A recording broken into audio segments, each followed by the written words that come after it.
Hello, Nexomania Development League, and any other watchers. I'm Silverspy, coming back once again to give you your NDL guides. This time, we'll be talking about Tomb of the Spider Queen. We'll first go over some basic map mechanics, follow it up with some general strategy, and finish with some map-specific hero recommendations. As always, keep in mind that this is just general advice. There's always room to innovate, and other strategies can certainly work. Tomb here is a small 3-lane map. There's a single neutral siege camp here, 2 allied bruiser camps here and here, and a boss, which is like Sky Temple, sitting up in this alcove right here. The rest of the map is centered around objectives. There's 2 altars here and here, which activate 30 seconds after the match starts. Any team can turn in gems to the altar by channeling for 6 seconds, and once their team has turned in enough gems, they'll be rewarded with powerful web weavers pushing down every lane. So how do you get these gems? First, you get 3 for killing a hero, and killing any ranged minion will cause it to drop a team-specific gem, which must first be walked over to be collected. These gems will despawn after a few seconds, so grab them quick. You don't need to turn the gems in immediately, but do be careful. If you die, all of your gems will drop to the ground, and unless an ally is able to collect them again before they despawn, they're gone forever.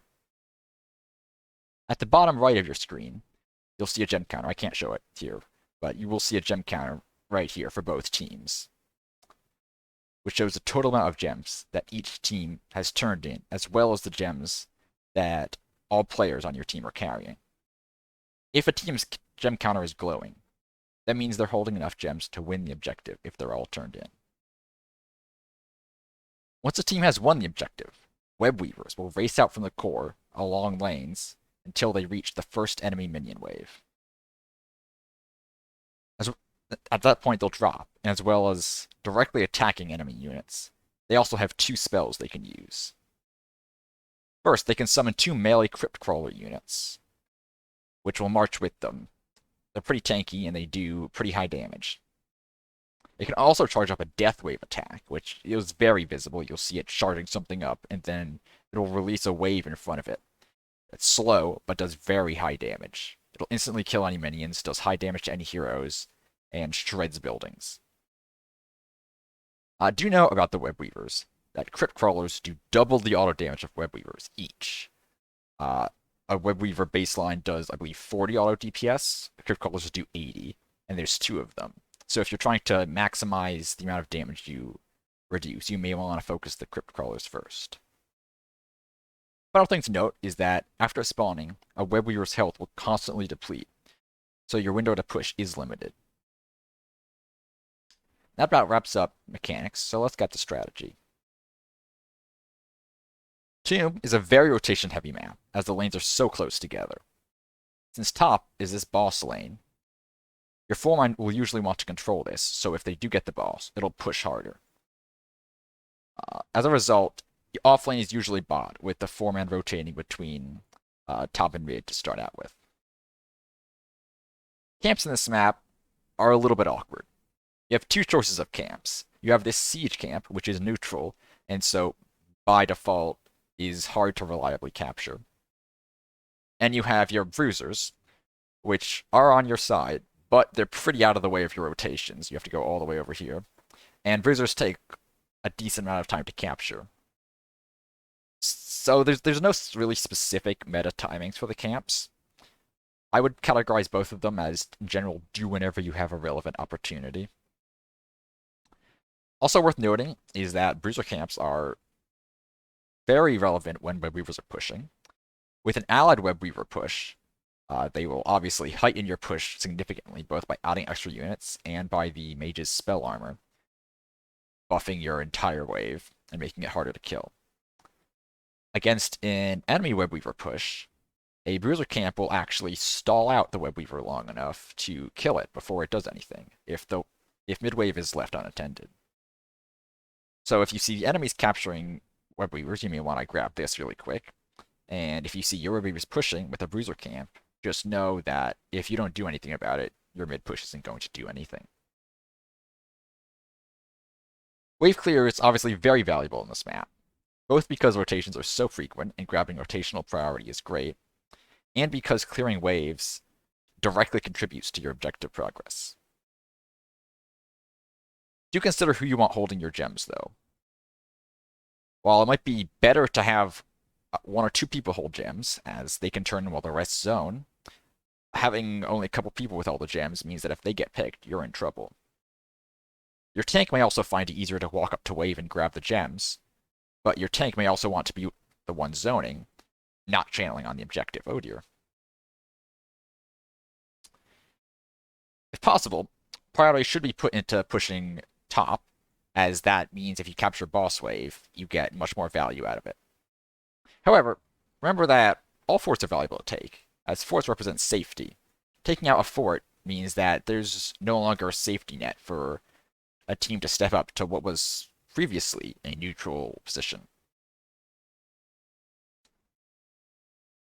If the opportunity presents itself, one of the most crushing moves on this map is combining your boss with Webweaver push. To do this optimally, have part of your team start the boss, aggro it, while the rest of them turns in the required gems, and then moves in to help secure the boss. Since the Webweavers take some time to set up and move down lane, by the time you grab boss, it'll also be in roughly the same area, syncing up the two units for a massive push on the enemy structures. And this is absolutely crushing.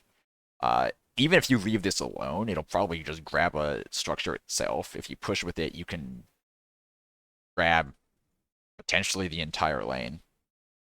Very hard to defend even against a well-prepared team. Do note, though, that this is somewhat risky strategy, as you first need to split yourselves up to aggro boss and grab the turn-in. And after you turn in, usually camps will despawn after this objective is activated. However, if a camp is aggroed, it will stay active, and the icon will not disappear from the map. So teams will immediately be alerted that you're doing this, and may move in to contest you. Also, if you get out of sync and you're boss and turn-ins, if, for example, part of your team goes to start boss, the rest of your team goes to turn in, and they are prevented from it, you can get out of sync here. You have your boss pushing, possibly, or this part of the team has to come down and help their friends. And either you also play, or you have boss pushing, which gets cleared possibly for free while you're having to fight over turn-in, and then you don't get the Webweaver with it. So keep that in mind. I'd really only go for this when you are very confident the enemy team will respond. But if you can do it, it almost wins the game on the spot, as long as you don't int. As far as drafting, vision control, wave clear, and poke are often the name of the game here. With such a small map, any vision tools can reveal a relatively larger area for your team. Additionally, during the mid to late game, teams will often be looking to turn in at one of these two altars, possibly sneaking through here to grab it or something. And vision tools like Lunar's Wisp, Toronte's Sentinel, Hanzo's Vision Arrow can all allow your team to detect and respond to these plays. To complete the trinity, poke is then important for actually the objective, as it's very hard to zone people out far enough that long-ranged heroes can't get some abilities in and stall your turn in. This is a very neutral area, very exposed. So if you have, like, I don't know, a Junkrat here just lobbing grenades, you can't really stop that. And speaking of Junkrat, he is one of the stronger heroes on this map. Let's say, to complete that trinity of characteristics, people like Junkrat, Chromie, Hanzo, all very good at all of those things. So you could possibly look at picking them up on this map. As far as the rest of the draft goes, it's fairly flexible. You could look for picks, since there's lots of people rotating, and grabbing a pick on someone who has a lot of gems. Offlaners specifically usually end up grabbing a lot of gems for obvious reasons. Could be devastating for the enemy team. However, most of the rotations are done in groups, so maybe you don't think that's quite as relevant, and you want to go for some sort of wombo combo with, like, Johanna or Gazlo or Maev. Siege heroes like Sylvanas or Noob or Greymane could be useful to empower Webweaver's push and make sure you get these structures faster. Boss control, like Falstad, Chen, Zarya, Deckard, could be useful for grabbing early bosses and making sure you get those pushing. Another standout hero that I'll mention is Ragnaros. He has multiple useful applications on this map. High wave clear. He can poke decently well with Meatball, etc.